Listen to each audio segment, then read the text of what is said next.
Welcome back to our channel. నేను మీ పద్మ. ఈరోజు recipe వచ్చేసి తలకాయ కూర అండి. ఎలా చేసుకోవాలో అలానే సింపుల్గా టేస్టీగా ఎలా చేసుకోవాలో ఈ వీడియోలో చూపిస్తాను. ఫస్ట్ టైం మన ఛానల్ చూస్తుంటే ప్లీజ్ లైక్ చేయండి, ఛానల్ని సబ్స్క్రైబ్ చేయండి. ఇంకెందుకబ్బా వీడియోలోకి వెళ్ళిపోదాం, వచ్చేయండి. ముందుగా ప్యాన్ పెట్టుకుందాం. గ్యాస్ ఆన్ చేసుకొని 2 స్పూన్స్ దాకా ఆయిల్ అనేది వేసుకోండి. ఇలా ఆయిల్ వేసుకున్న తర్వాత ఆయిల్ హీట్ అయిన తర్వాత మసాలా దినుసులు అండి. మసాలా దినుసులు అంటే చెక్క, లవంగాయలు, అలానే బిర్యానీ ఆకు, పచ్చిమిర్చి, అలానే ఉల్లిపాయ ముక్కలు అనేది కూడా వేసుకొని కొంచెం కరివేపాకండి, అలానే 1 టేబుల్ స్పూన్ దాకా పసుపు అనేది కూడా వేసుకొని బాగా ఫ్రై చేసుకోవాలి.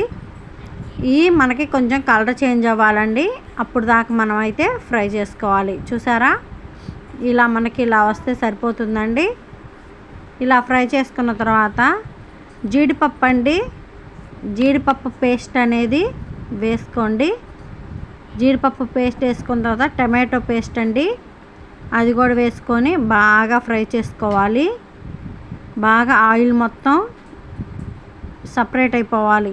బాగా ఫ్రై అయ్యి ఆయిల్ మొత్తం సపరేట్ అవ్వాలి. ఇలా ఫ్రై అయిన తర్వాత ఒకసారి కలిదిప్పుకొని ఇందులోకి 2 స్పూన్స్ దాకా అల్లం పేస్ట్ అనేది కూడా వేసుకోండి. అల్లం పేస్ట్ వేసుకొని అల్లం పేస్ట్ అనేది పచ్చి వాసన పోయి మనకి స్మెల్ వస్తుందండి. ఆ స్మెల్ వచ్చేదాకా ఫ్రై చేసుకోండి. చూసారా, ఇలా వస్తే సరిపోతుంది. మంచి స్మెల్ అయితే వస్తుందండి. ఇప్పుడు ఇందులోకి తలకాయ ముక్కలు అనేది కూడా వేసుకోండి. ఈ తలకాయ ముక్కలు వేసుకొని తలకాయ ముక్కలు ఈ ఆయిల్లోనే బాగా మగ్గిపోవాలండి. ఈ స్మెల్, ఇది తలకాయ అనేది స్మెల్ వస్తుంది అనమాట. ఆ స్మెల్ అనేది రాకుండా మనం ఆయిల్లోనే బాగా ఫ్రై చేసుకోవాలి. దాదాపు ఒక 15 నిమిషాల దాకా ఇలానే ఫ్రై చేసుకోవాలి. 15 నిమిషాలు పట్టిద్దండి. ఇది ఆల్మోస్ట్ మనకి బాగా ఫ్రై అవ్వడానికి 15 నిమిషాలు అనేది పడుతుంది. చూసారా, బాగా ఫ్రై అయిపోయింది కదా. మనకి ఇలానే ఫ్రై అవ్వాలండి. ఆయిల్లో ఫ్రై చేసుకుంటే ఏంటంటే పచ్చి వాసన, ఇది కొంచెం కౌడు వాసన వస్తుందండి. ఆ వాసన అనేది లేకుండా బాగా ఫ్రై చేసుకోవాలి.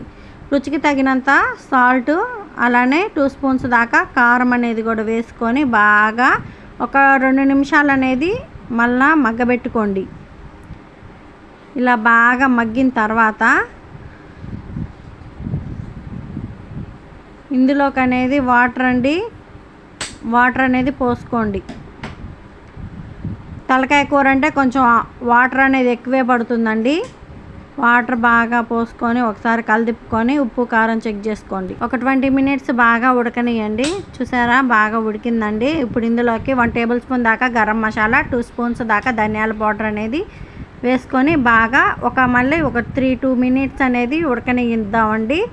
చూసారా, బాగా ఉడికిపోయింది. ఫైనల్గా కొత్తిమీర వేసుకొని సర్వ్ చేసుకోవడమే అండి. ఎంతో టేస్టీగా ఉంటుంది. అలానే ఎంత టేస్టీగా ఉంటుందో చాలా బాగుంటుందండి. ఒకసారి కూడా మీరు కూడా ట్రై చేయండి. ఎలా ఉందో నాకు కామెంట్ చేయండి.